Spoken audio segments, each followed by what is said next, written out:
A bitter wind sweeps across the Bavarian Alps, and beneath it, silence.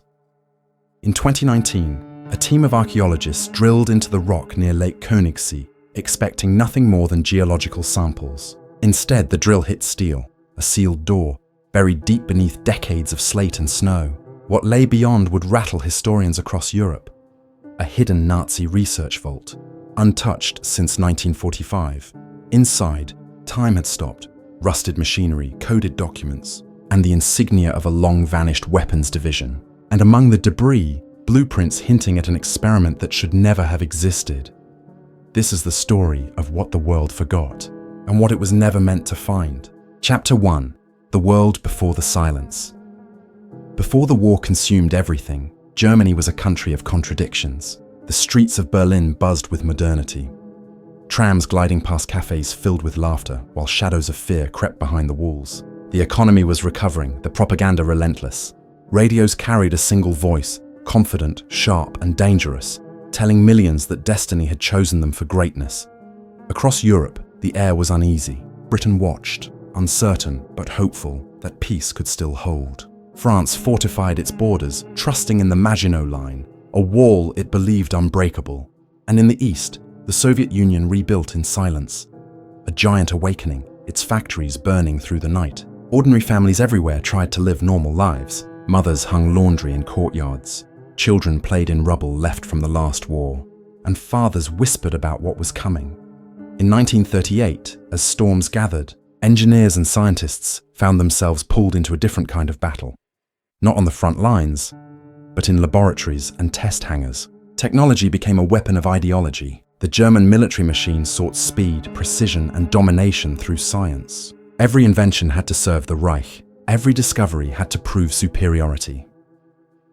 Among these secret projects was a quiet initiative, buried in bureaucratic paperwork, something called Project Morgenrot.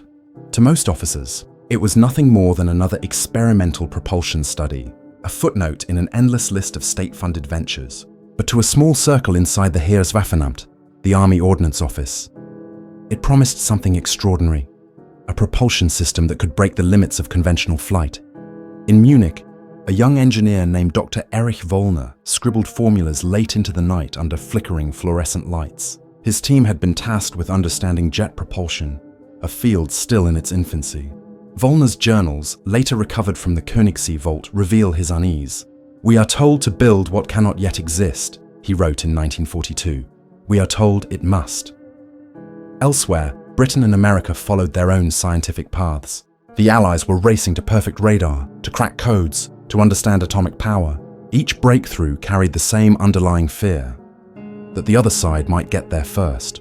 The war had not yet touched every border, but already, nations were preparing for a conflict measured not just in soldiers, but in equations. In factories across Germany, assembly lines clanged through the night.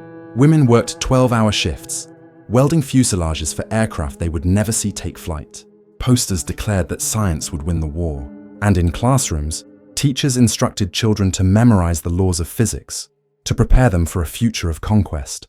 For the world, the late 1930s were a time of uncertainty. For the men inside Project Morgenrot, they were a time of obsession. Wollner's superiors demanded results: faster aircraft, higher altitude capabilities, propulsion systems that could outpace Allied fighters. The orders came directly from the Luftwaffe's top command, and rumor had it, perhaps even from Göring himself.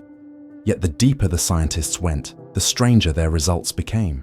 Experimental engines melted through test rigs, fuel mixtures detonated on contact. Wollner wrote of anomalous pressure signatures that defied calculation.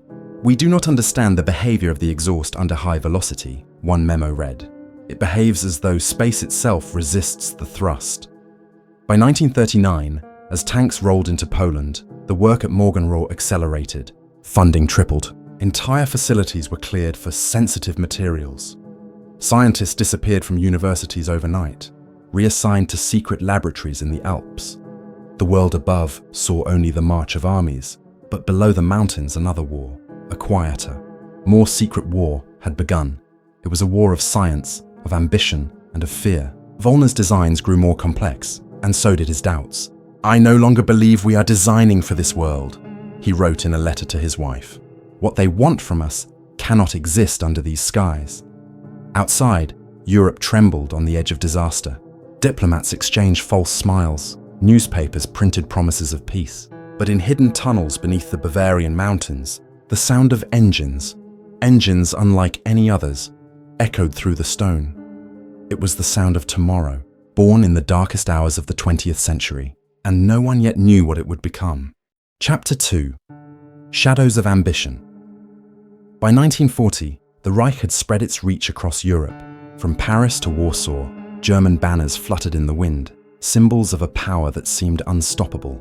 But deep inside the war machine, beneath the confident speeches and triumphant marches, an invisible contest was unfolding. A struggle between the men who fought with weapons and those who fought with equations. At the heart of it stood Dr. Erich Wöllner and his team. Their research had become classified under the highest security protocols, accessible only to officers cleared through a shadow division known internally as Abteilung 12. Officially, they were developing advanced propulsion for jet aircraft. Unofficially, they were chasing a concept so radical it bordered on the impossible. Wöllner's surviving notes, pieced together decades later, speak of a request from Berlin that defied logic: develop sustained thrust without dependency on external air intake. It was a challenge that went beyond engineering, a demand that ignored physics itself. They wanted flight from nothing, Wöllner wrote. Motion without air, energy without fuel, a machine that could outfly reason. The pressure was relentless. Every week, reports were sent directly to the Reich Air Ministry. The responses came back stamped with crimson seals and a single word in the margins: waiter, continue. Funding poured in through obscure channels. Dozens of shipments arrived from across occupied Europe. Rare metals, electrical coils, and sealed crates labeled Südwerk instruments. Even the scientists weren't told what some of the materials were for. Meanwhile, outside the laboratory, the world was unraveling. Britain refused to yield. Its cities burned under nightly bombardments, yet the people held on. Churchill's words carried through the static of the BBC. We shall fight in the fields and in the streets. His speeches ignited resolve and panic in Berlin. Inside the Reich's upper echelons, desperation had begun to replace certainty.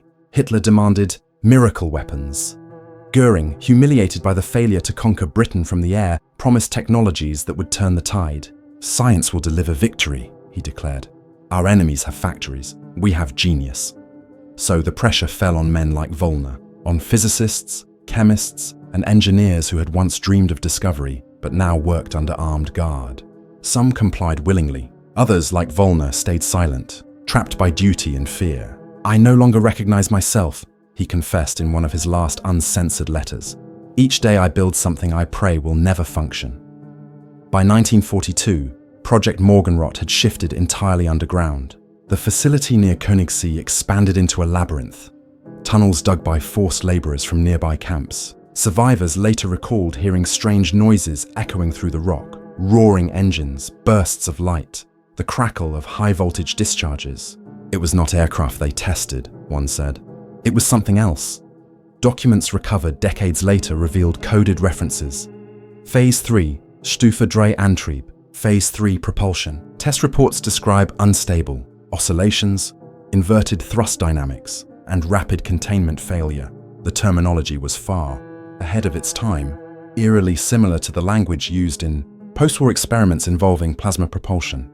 Meanwhile, in the Allied intelligence offices of London and Washington, fragments of intercepted messages began to appear. References to mountain research sites, energy anomalies, and non-standard aerodynamics. Most analysts dismissed them as propaganda until reconnaissance flights over the Bavarian Alps picked up faint electromagnetic interference, the kind produced only by large experimental engines. Back in Germany, Wöllner's team was ordered to prepare a full-scale prototype. They called it Gerät 17. According to later testimony, it was unlike any known aircraft, circular in shape, lined with copper conduits and magnetized rings. Some engineers called it madness, others whispered it was the future. Wöllner himself refused to attend the final test. They are using principles we do not yet comprehend, he wrote, and that is precisely why they will fail. The test took place on a fog-covered morning in March 1943. Witnesses described a roar that shook the valley, a flash of blue light, and then silence. When guards entered the chamber, the prototype was gone, the concrete walls scorched black. 3 technicians were missing. No official report was ever filed. The failure should have ended the project. But within weeks, new directives arrived from Berlin. Morgenrot was to continue under a new classification, SS-Entwicklung Sonderabteilung 9. The SS had taken over. From that point, everything vanished into secrecy. Wollner's correspondence stopped. His name disappeared from public records. Across Europe, the war escalated. Millions fought and died in Stalingrad, in North Africa, in the skies over France. Yet in the silence of the mountains, the work continued. Whatever the SS had taken from Morgenrot was no longer a scientific experiment. It was a weapon. Years later, when Allied forces advanced into southern Germany, they found maps of underground networks. But Königssee was never mentioned. The files had been purged, the entrances sealed with explosives. The war ended in fire and surrender. But the men who had worked in the mountain laboratories simply vanished. What they built and what became of it would remain hidden for generations, until decades later the mountain itself gave up its secret. Chapter 3: The Descent Beneath the Mountain. Spring 1945. The Third Reich was collapsing. Allied forces pushed in from every direction. The Soviets closing from the east, the Americans from the west. Entire cities burned, and yet, in the Bavarian Alps, one small convoy continued its ascent into the mist. Trucks covered in camouflage netting, headlights blacked out, moved along narrow, winding roads toward a lake that few had ever seen. Inside one of those trucks sat Dr. Erich Wollner, silent, his hands trembling against a leather briefcase. He hadn't slept in days. Around him were soldiers from the SS Technical Division, men with no insignia, no ranks visible, their orders clear: deliver the scientist and his research to the vault. When they reached the mouth of the tunnel, Wollner saw the steel gates for the first time. 20 tons of reinforced iron sunk into the mountainside. Guards in black uniforms swung the doors open. Beyond lay a cold draft and a darkness that seemed to swallow the light. He stepped inside. What awaited him was a world far removed from the chaos outside. The underground complex was massive. Concrete corridors echoing with the hum of generators, the hiss of steam, the clang of steel on steel. Dozens of engineers worked under harsh lamps, surrounded by blueprints, cables, and crates marked with Reich Eagle insignias. In the distance, something roared. A low, throbbing pulse, mechanical yet alive. Wollner was escorted to the lower level. The corridor walls were damp, lined with pipes that vibrated faintly as he passed. At the end, he saw it, the chamber of Jurat 19, the final iteration of his design.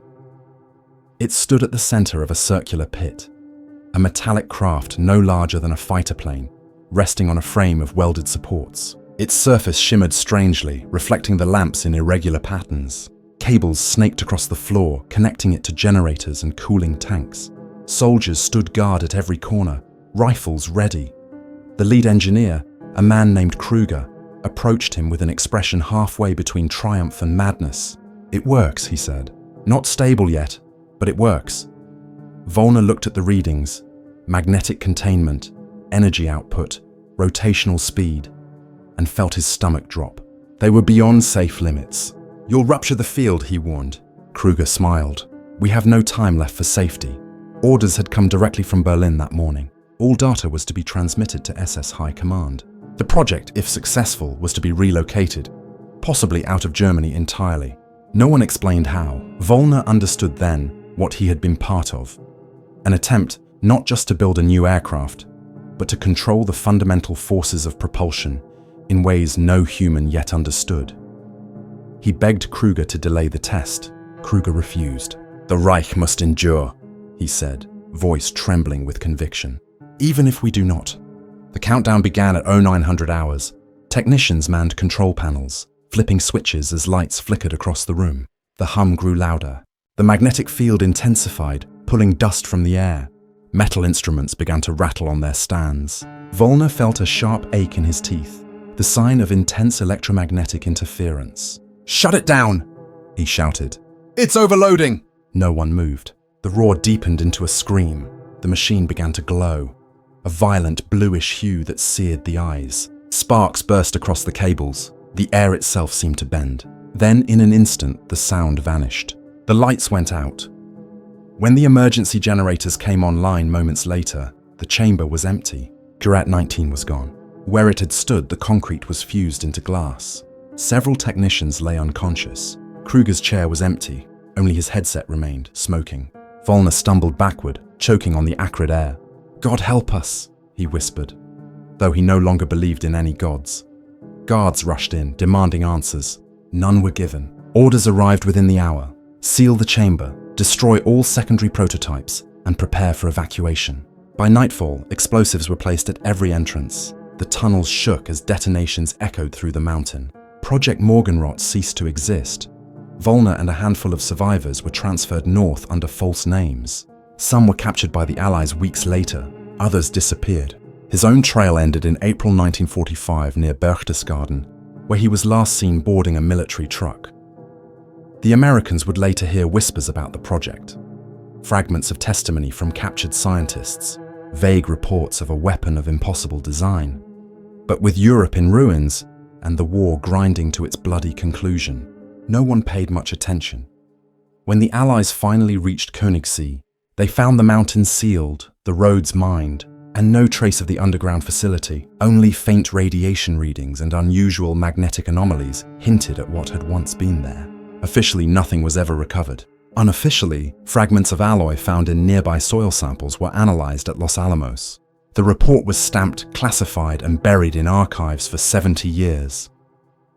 That night, as the fires of Berlin lit up the horizon, the last of the Morgenrot engineers huddled in a farmhouse. Their faces pale, their minds broken. One of them whispered to another, "It worked, didn't it?" The other only stared at the floor.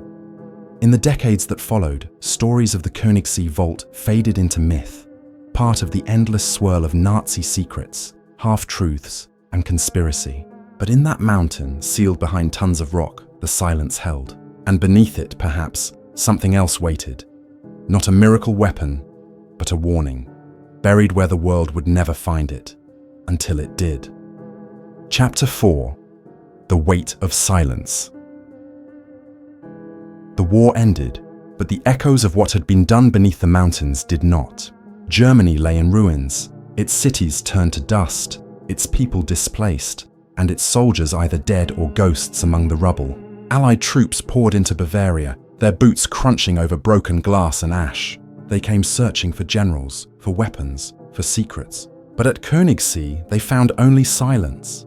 The mountain tunnels had collapsed, or had been made to collapse. A reconnaissance team from the US Army Corps of Engineers surveyed the site in late 1945. What they found confused them. Radiation spikes, strange metallic fragments fused into the rock, and the remains of a reinforced bulkhead buried 30 meters underground. One report described anomalous magnetic distortion in the surrounding granite. Another, more cryptic note simply said, "We are not alone in this discovery." By 1946, the Americans had sealed the area under the guise of a geological hazard zone.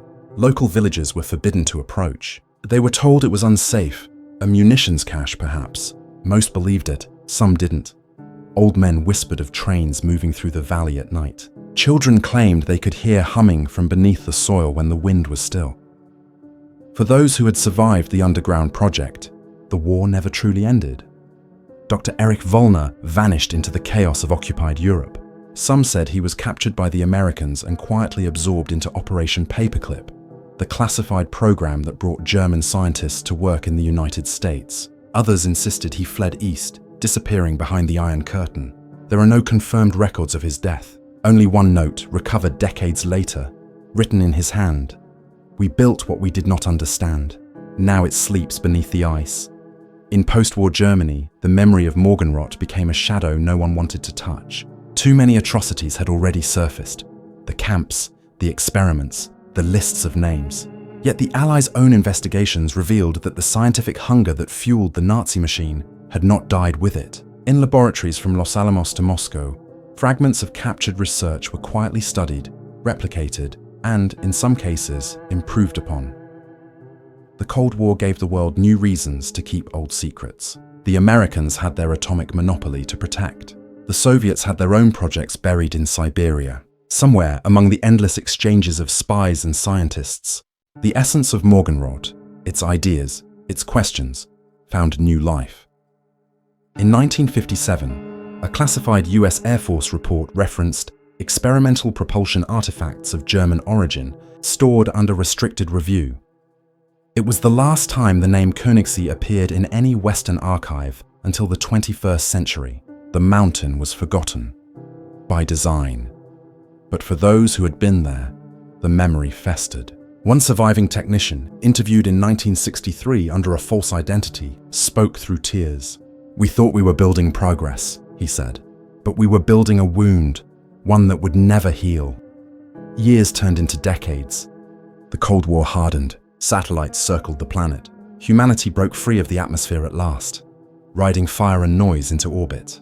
But the ghosts of the old war lingered. Every technological triumph, every rocket launch, every stealth prototype owed something, in some way, to the knowledge taken from the ashes of 1945. Meanwhile, in Germany, the land itself began to reclaim the scars. Forests grew thick over the collapsed tunnels. Snow sealed the higher ridges for most of the year. Tourists came to Königssee for the beauty, never knowing what lay beneath their feet. The vault slept, buried under rock and denial. It would stay that way for nearly 80 years.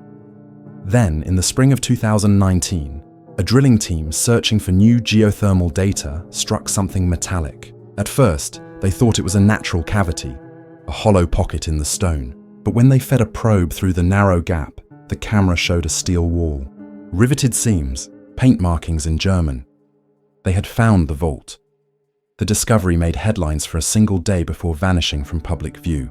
The German government classified the site almost immediately. The archaeologists who led the dig signed non-disclosure agreements, but one of them, a young technician from Munich, leaked a short video clip online before the file was taken down.